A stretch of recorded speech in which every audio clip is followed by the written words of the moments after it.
YouTube channel पर। आज मैं आप लोगों के लिए बहुत ही इंपॉर्टेंट प्रश्न लाया हूं, जो लास्ट तक जरूर से जरूर देखिएगा, अन्यथा पछताइएगा। क्योंकि इसमें जो है बहुत सारे तरीका के प्रश्न बताए गए हैं, टाइप 1, टाइप 2, टाइप 3, टाइप 4, बहुत सारे तरीका के प्रश्न हैं। तो चलिए मैं देखता हूँ पहला प्रश्न क्या है कि एक दुकानदार 90 पैसे प्रति अंडे की दर से 144 अंडे खरीदता है। इनमें से 20 अंडे टूट जाते हैं। शेष अंडों को 1 रुपया 20 पैसे प्रति अंडा की दर से बेचा जाता है। इससे उसे कितने प्रतिशत का लाभ या हानि होती है? तो आपको बताना है। बहुत ही आसान प्रश्न है, लेकिन जानते हैं तो चलिए देखते हैं। पहले दोस्तों हम लोग जानते हैं कि 144 अंडे का मूल्य क्या था, तो 90 पैसे में उसने खरीदा था। ठीक है, तो 90 पैसे में अगर उसने खरीदा था तो इसका मूल्य क्या हो जाएगा?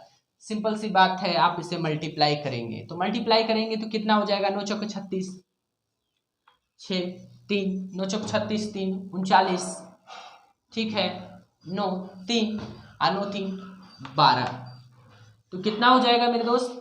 129 रुपया 60 पैसा, क्योंकि 90 पैसा का मतलब होता है 0.90।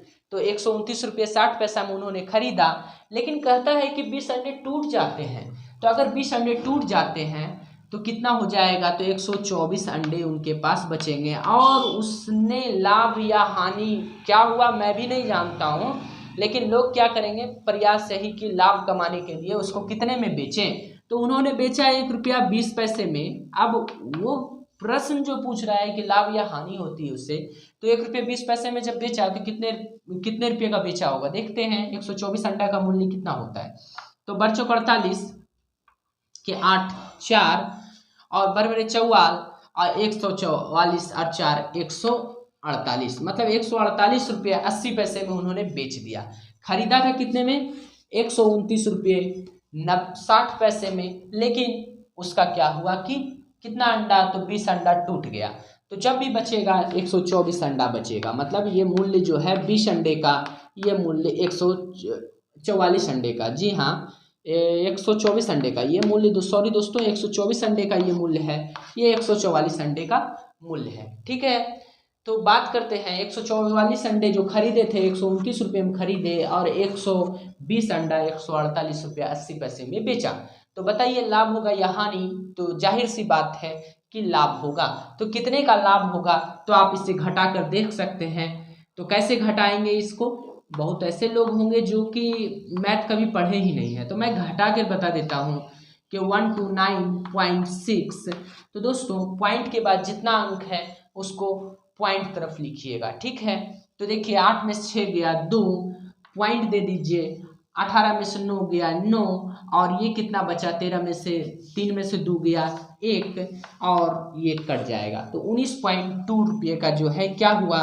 तो उसे लाभ हुआ या हानि? तो लाभ हुआ दोस्तों। तो लाभ जब भी होता है, मैंने क्या बताया है, रुपये में जब भी लाभ होता है वह किस पे होता है? क्रय मूल्य पर। तो क्रय मूल्य क्या है? तो 1296 नहीं, 129.6। तो ये दोनों ऐसे भी खत्म हो जाएगा, और गुना 100 जब इसको सॉल्यूशन कीजिएगा तो आपका क्या आंसर आएगा मेरे दोस्त? 14.8% लाभ के बराबर होगा। तो ऑप्शन ए इसका सही होगा। तो उम्मीद करते हैं दोस्तों आप लोग समझ गए होंगे। अगर आपको किसी भी प्रकार का कंफ्यूजन है तो कमेंट बॉक्स खुला हुआ है, आप वहां पर कमेंट करके पूछ सकते हैं। तो चलिए दोस्तों अगले प्रश्न की ओर। तो दोस्तों इस प्रश्न को बनाते हैं। कैसे बनेगा? यदि किसी निर्माता का लाभांश जो है 10%, तो देखिए निर्माता को नीचे शो कर देते हैं, 10% लाभ कमा रहा है। और दूसरा क्या कहता है? थोक विक्रेता। अब निर्माता के बाद कहाँ जाएगा? कोई भी वस्तु मैंने बनाया तो वो थोक विक्रेता के पास जाएगा। थोक विक्रेता का लाभांश कितना? तो 15% हो जाएगा। ठीक है, थोक विक्रेता। ठीक है, और उसके बाद क्या करता है? तथा फुटकर, छोटे छोटे दुकान आप लोग देखते होंगे, तो वहां पर पहुंचेगा माल। तो वहां पर जब माल पहुंचा तो उन्होंने कितना प्रतिशत कमाया? 25% कमाया। ठीक है, तो दोस्तों जब उतना सा कमीशन कमा लिया तो उस वस्तु का उत्पादन मूल्य क्या होगा जिसका फुटकर मूल्य 1265 रुपया है? तो जब दोस्तों यहाँ पर से यहाँ तक आया तो लास्टली वो कितने में बेचा? 1265 रुपये में। तो जनरल सी बात है कि आपको बताना है क्रय मूल्य। तो इसका क्रय मूल्य मतलब निर्माता का मूल्य, निर्माता कितने में इससे बनाया इस माल को। तो दोस्तों फिर से मैं बता देता हूँ, किसी निर्माता का लाभांश जो है 10%, थोक विक्रेता का लाभांश 15% तथा फुटकर विक्रेता का लाभांश 25% हो तो वस्तु का उत्पादन मूल्य क्या होगा, जिसका फुटकर मूल्य 1265 रुपये है। तो दोस्तों सिंपल सा बात है कि 10% निर्माता कमाया, 15% थोक विक्रेता कमाया और 25% जो है फुटकर कमाया। तो लास्टली जब फुटकर कमाया तब तो 1265 रुपये में बेचा। तो आपको जस्ट बैक में जाना है और पता करना है कि निर्माता का मूल्य कितना था। तो दोस्तों इसको बनाने के लिए हम लोग क्या करेंगे, तो देखिए कि पहले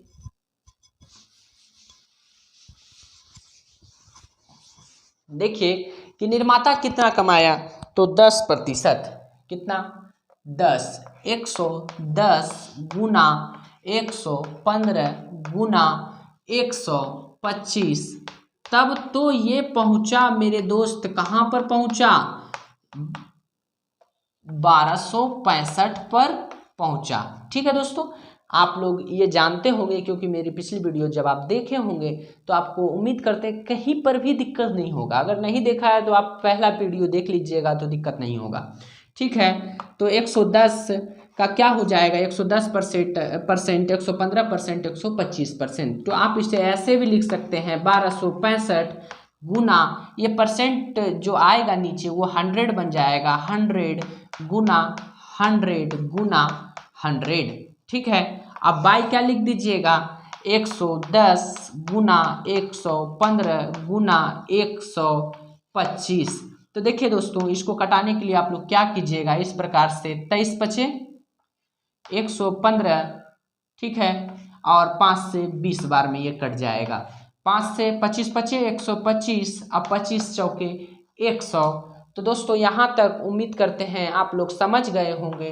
11 से अगर इसे कटाइएगा एक बार में और 1 6 16 हो गया, तो एक बार फिर लिखिएगा 5 115 बार में कट जाएगा, और 23 बचे 115, तो ये दोनों कट जाएगा।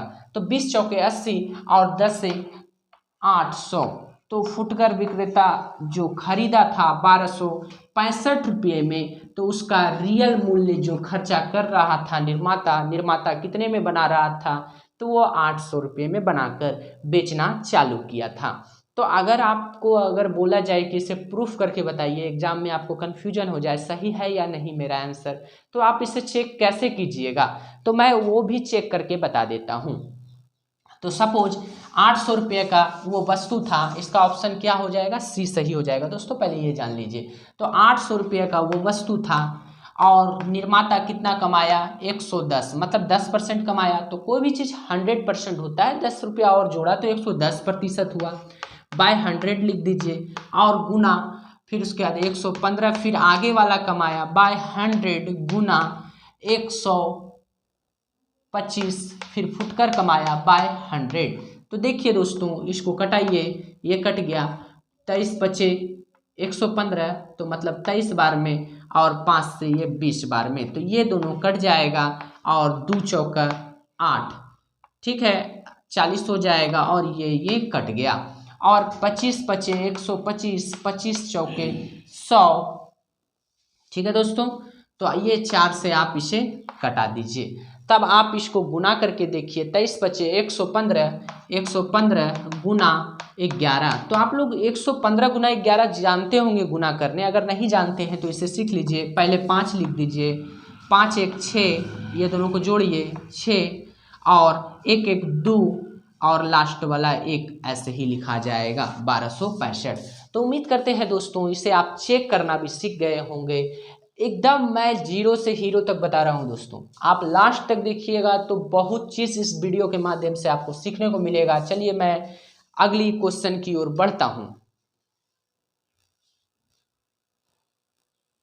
तो दोस्तों अगला प्रश्न आपके सामने हाजिर है। देखिए दोस्तों, 2750 नारियलों का क्रय मूल्य 2500 नारियलों के विक्रय मूल्य के बराबर हो तो बताना है कि विक्रेता को क्या मिलेगा, जो बेचने वाला है उसे लाभ होगा या हानि होगा। तो जाहिर सी बात है दोस्तों कि उन्होंने क्या कहा, 2750 नारियल जो है क्या किया, उन्होंने खरीदा, ठीक है। और इससे जो है क्या बोला कि 2750 नारियलों का क्रय मूल्य, 2750 नारियल जितना में खरीदा हो, चाहे वो 5000 में खरीदा हो चाहे वो 10,000 में खरीदा हो, उससे कोई मैटर नहीं है दोस्तों।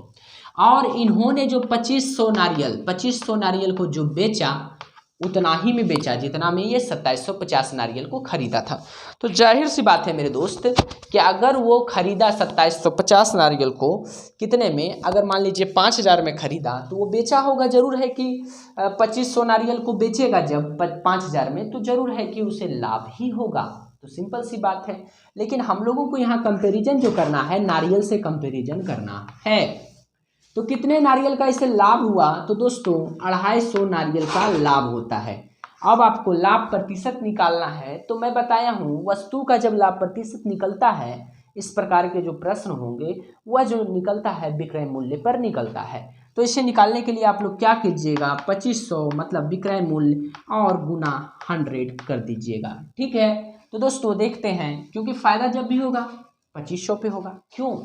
क्योंकि जब उसने खरीदा 2750 नारियल और 2500 बेचा तो फायदा कहाँ पर से उसे झलकेगा, तो साफ सी बात है कि फायदा उसे झलकेगा 2500 नारियल बेचने के बाद ही ना।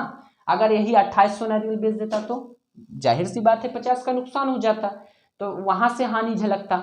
तो जहां से फायदा झलका इसको तो वहां नीचे लिख दीजिए। अगर रुपये की बात रहती तो फायदा कहाँ से झलकता, मान लीजिए 2750 रुपये में कोई वस्तु खरीद के 2500 में बेचा तो जरूर है कि फायदा 2750 में हमें झलकता, क्योंकि क्रय मूल्य उसका था। तो इस प्रकार से आप इसे बना सकते हैं, 25 10 250, उसके बाद 10 दाएं की 100। तो 10% की क्या हो रही है यहाँ पर दोस्तों मेरे, तो लाभ हो रही है 10% लाभ। तो उम्मीद करते हैं दोस्तों आप लोग वीडियो समझ गए होंगे, ये पूरा क्वेश्चन को समझ गए होंगे। और अगर नहीं समझे हैं तो कमेंट बॉक्स खुला है, आप वहां जाकर कमेंट कर सकते हैं। और लाइट भी कर चुका है दोस्तों। तो वीडियो कहीं पर समाप्त करते हैं, मिलते हैं अगली वीडियो में। और आप लोग ध्यान से पढ़ते रहें, खुश रहें, और मेरे चैनल को जरूर से जरूर लाइक और सब्सक्राइब करें। बहुत लोगों ने सब्सक्राइब किया है, शायद आपने नहीं किया है तो कर लें। तो धन्यवाद दोस्तों, मिलते हैं अगली वीडियो में।